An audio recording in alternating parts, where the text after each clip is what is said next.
Oke, Bismillahirrahmanirrahim. Assalamualaikum warahmatullahi wabarakatuh. Selamat pagi untuk Ibu dan selamat pagi untuk kita semua. Sebelumnya, kelompok kami ingin mengucapkan banyak terima kasih atas kesempatan yang diberikan kepada kelompok kami untuk mempresentasikan hasil diskusi yang telah kami susun, yang telah kami diskusikan selama beberapa waktu ini. Eh, s- Sebelum kami mempresentasikan hasil diskusi kami, izinkan kami untuk memperkenalkan diri terlebih dahulu. Sebelumnya perkenalkan diri saya, eh, Akil Zahri Nabila dengan NIM 220503002. Saya Putri Felis Regar dengan NIM 210503149. Saya Ruslinda dengan NIM 2503168. Saya Ita Berginting dengan NIM 220503179. Dan terakhir, saya Rencang Tasedina Putri dengan NIM 220503189. Oke, baik. Mungkin sekian perkenalan dari kelompok kami. Langsung saja kita masuk ke materi terkait kombinasi dari eh, PT XL Axiata Tbk dan PT Linknet yang akan dijelaskan oleh rekan saya. Baik, di sini saya akan menjelaskan mengenai analisis kinerja keuangan sebelum kombinasi bisnis, di mana analisis kinerja keuangan itu dapat dibagi menjadi empat, yaitu yang pertama ada likuiditas, di mana current ratio dan juga quick ratio menunjukkan tren penurunan dari 2019 hingga 2021. Meskipun nilainya masih di bawah satu, ini menandakan bahwa kemampuan perusahaan untuk memenuhi kewajiban jangka pendeknya menurun, yang mengindikasikan bahwa resiko likuiditas yang semakin tinggi. Untuk analisis kinerja keuangan yang kedua itu ada profitabilitas, di mana operating margin dan juga net profit marginnya mengalami perbaikan signifikan pada 2021, di mana operating margin meningkat dari 0,10 pada tahun 2020 ke 0,15 pada tahun 2021. Sedangkan untuk net profit marginnya dari 0,05 ke 0,17. Ini menunjukkan bahwa efisiensi operasional dan kemampuan menghasilkan laba bersih yang semakin meningkat.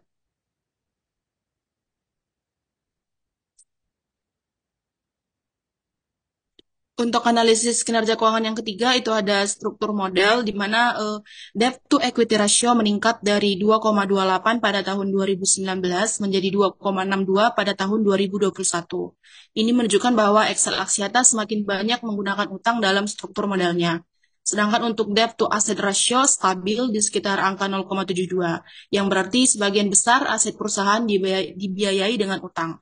Untuk analisis kinerja keuangan yang terakhir itu dapat dilihat dari efisiensi operasional, di mana aset turnover-nya menunjukkan sedikit penurunan dari 0,40 pada tahun 2019 menjadi 0,37 pada tahun 2021, yang mengindikasikan bahwa efisiensi penggunaan aset dalam menghasilkan pendapatan dapat dikatakan menurun. Sedangkan untuk inventory turnover-nya mengalami penurunan drastis dari 25,66 pada tahun 2019 ke 9,82 pada tahun 2021.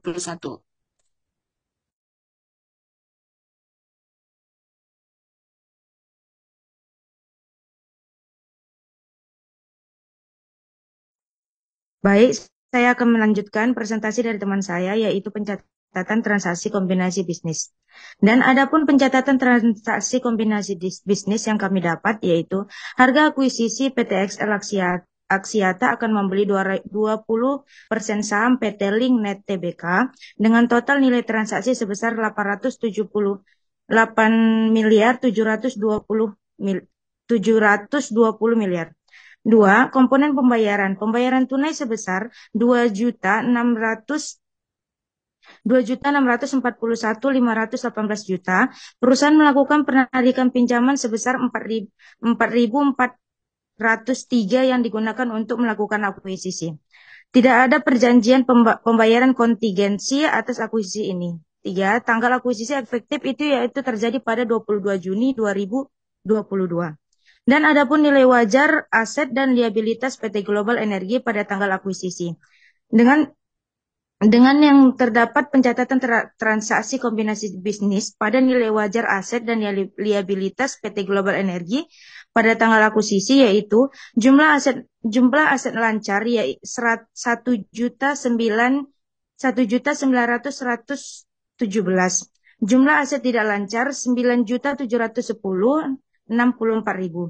Jumlah liabilitas lancar 4.077.802.000. Jumlah liabilitas tidak lancar 1.237.645. Jumlah aset bersih 5.403.734.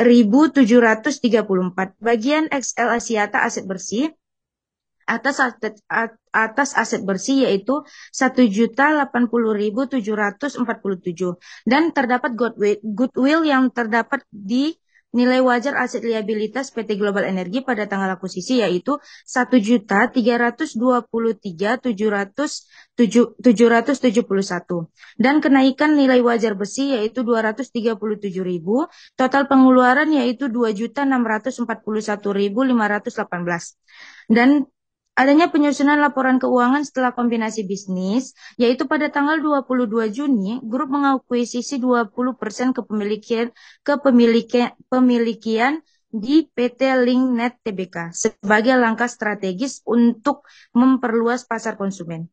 Nilai wajar investasi pada tanggal 31 Desember 2022 adalah 1.441.828.000. Grup melakukan pengujian penurunan nilai berdasarkan metode discounted cash flow dengan asumsi tingkat diskonto sebesar 10%, 10,5%. Tingkat pertumbuhan pendapatan tahunan 7,8% sampai dengan 8,9%.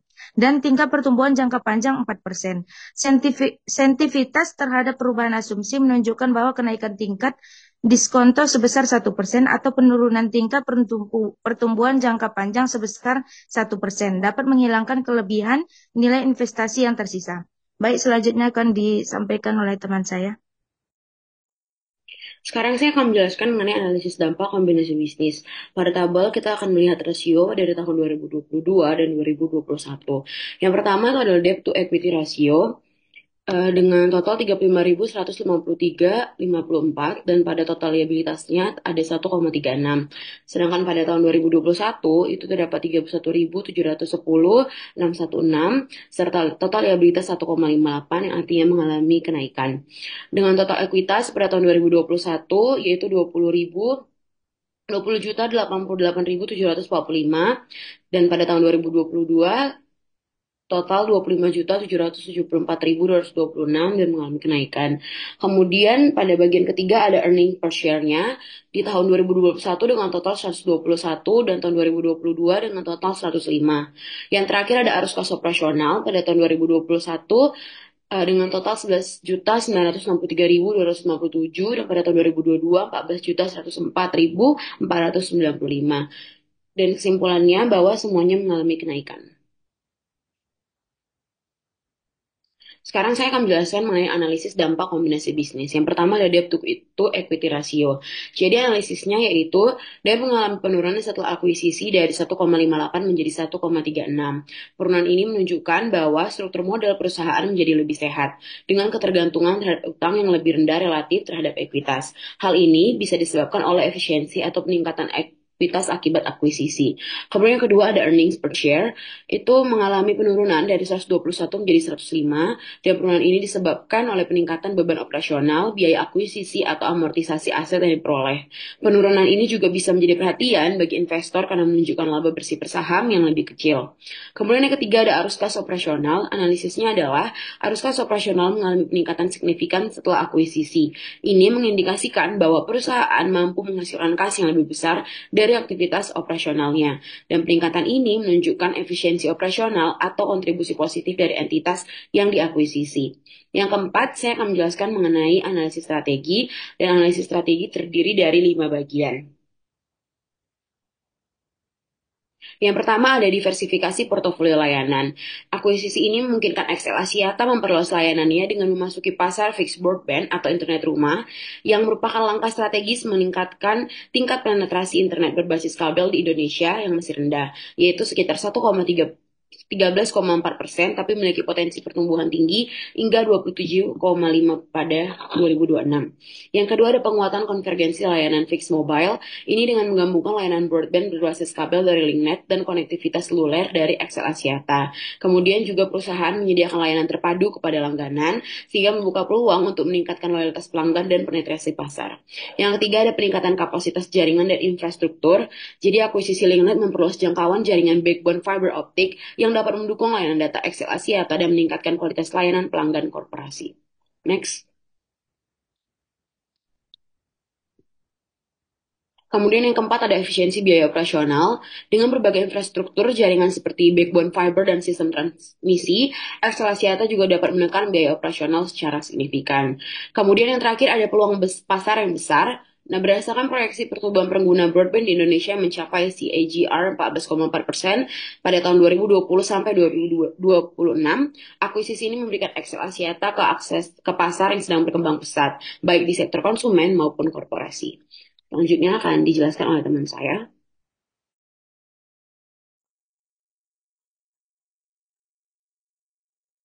Nah, selanjutnya adalah penyusunan laporan proyek. PT Excel Axiata Tbk bersama Axiata Group Berhad menyelesaikan akuisisi yaitu sebesar 66,3% saham PT Linknet Tbk yaitu senilai 8,72 triliun pada tahun 2022. Excel Axiata menguasai 20% saham, sementara Axiata Group memegang 46,3%. Akuisisi ini memungkinkan sinergi strategis seperti berbagai jaringan backbone, peningkatan layanan korporasi, dan pengembangan pasar broadband di Indonesia. Dengan langkah ini, Excel Axiata berupaya memperkuat posisinya dalam layanan digital dan telekomunikasi terintegrasi. Sejalan dengan potensi pertumbuhan penetrasi, pasar broadband yang diperkirakan mencapai 27,5% pada tahun 2026.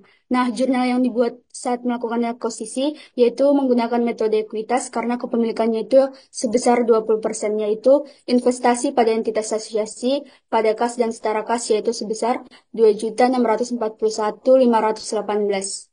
Next.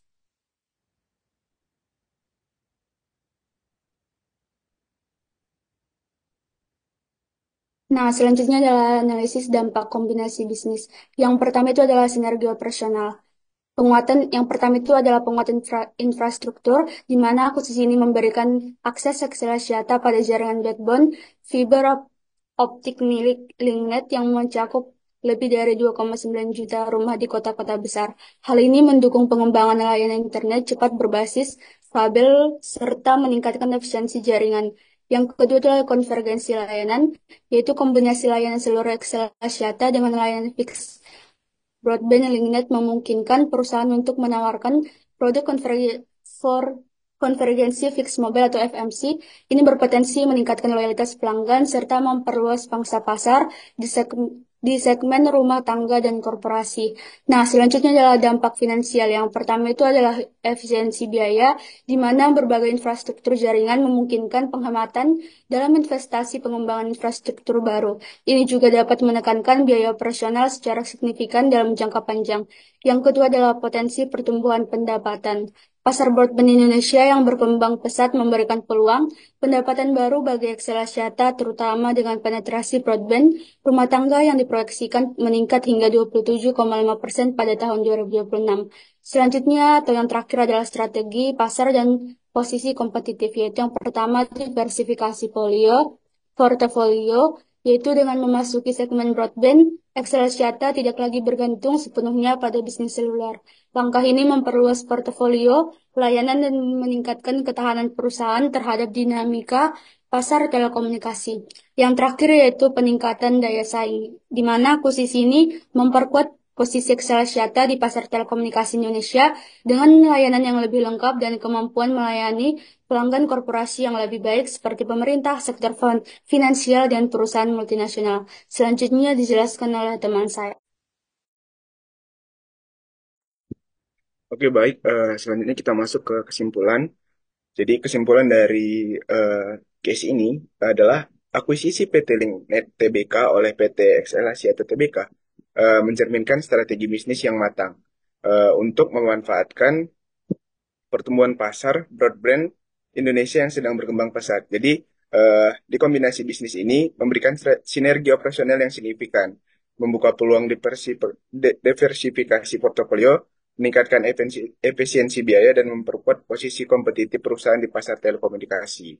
Namun, untuk memaksimalkan manfaat dari akuisisi ini, Excel Axiata juga perlu melakukan beberapa hal yang penting, yaitu yang pertama itu adalah mengelola integrasi operasional secara efektif untuk menghindari tantangan pasca akuisisi seperti konflik budaya, organisasi, ataupun inefisiensi. Serta juga yang kedua adalah memastikan keberlanjutan peningkatan arus kas operasional yang diperoleh dari sinergi dan efisiensi. Adapun rekomendasi yang harus dilakukan dalam kombinasi bisnis ini, yang pertama itu ada integrasi operasional. Di sini ada beberapa elemen yang perlu ditingkatkan, yaitu adalah peningkatan sinergi infrastruktur, yang mana optimalkan pemanfaatan jaringan backbone fiber optic link net bersama dengan jaringan seluler XL Axiata untuk meningkatkan kualitas layanan dan cakupan geografis. Hal ini dapat mengurangi biaya pengembangan infrastruktur baru dan mempercepat penetrasi pasar broadband. Yang kedua itu rekomendasi dari integrasi operasional adalah standarisasi sistem dan proses. Jadi harmonisasikan sistem teknologi informasi, operasional dan budaya kerja kedua perusahaan untuk memastikan efisiensi dan meminimalkan potensi konflik internal. Rekomendasi yang kedua itu adalah diversifikasi dan inovasi produk. Jadi ada pengembangan produk FMC atau Fixed Mobile Conference, yaitu membuat paket layanan terpadu yang menggabungkan layanan broadband rumah dan konektivitas seluler. Ini akan memberikan nilai tambah bagi pelanggan rumah tangga dan korporasi serta memperluas basis pelanggan. Kemudian itu ada penawaran khusus untuk segmen korporasi, di mana manfaatkan portofolio pelanggan LinkNet yang terdiri dari perusahaan besar dan pemerintah untuk menawarkan layanan berbasis data yang disesuaikan seperti solusi Internet of Things dan Big Data Analytics. Kemudian rekomendasi dalam kombinasi bisnis ini ada yang ketiga, yaitu fokus pada pengalaman pelanggan, yaitu seperti peningkatan layanan pelanggan, di mana tingkatkan kualitas layanan pelanggan dengan memanfaatkan keahlian teknis dan pengalaman LinkNet, serta investasi dalam teknologi seperti chatbot, berbasis AI, dan sistem pelaporan gangguan yang lebih cepat. Kemudian itu ada pemasaran yang efektif, di mana menjalankan kampanye pemasaran yang menonjolkan manfaat konvergensi layanan untuk menarik pelanggan baru dan meningkatkan loyalitas pelanggan saat ini. Rekomendasi selanjutnya itu ada optimalisasi keuangan dan investasi, di mana di sini kita dapat melakukan efisiensi biaya operasional eh, seperti mengidentifikasi dan eliminasi proses yang redundan antara kedua perusahaan untuk mengurangi biaya operasional secara keseluruhan. Ada juga seperti investasi berkelanjutan, di mana kita di sini dapat melakukan alokasi dana untuk mengembangkan infrastruktur broadband di wilayah-wilayah yang belum terjangkau sehingga dapat memanfaatkan potensi pasar broadband Indonesia yang terus tumbuh. Rekomendasi yang terakhir itu adalah strategi pertumbuhan pasar. Di sini kita dapat melakukan ekspansi regional, di mana kita harus memanfaatkan jaringan dan infrastruktur baru untuk memperluas jangkauan ke kota-kota sekunder dan wilayah rural yang masih memiliki penetrasi broadband rendah.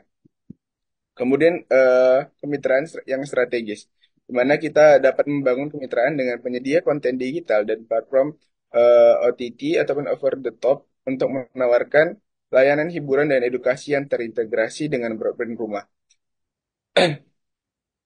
Mungkin sekian penyampaian materi dari kelompok kami. Eh, Kami mohon maaf yang sebesar-besarnya apabila terdapat kesalahan dalam penyampaian, kekurangan dalam penyampaian, dan juga banyak kesalahan lainnya yang kami sampaikan. Kami mohon maaf dan kami akhiri. Wabillahi taufiq wal hidayah. Wassalamualaikum warahmatullahi wabarakatuh.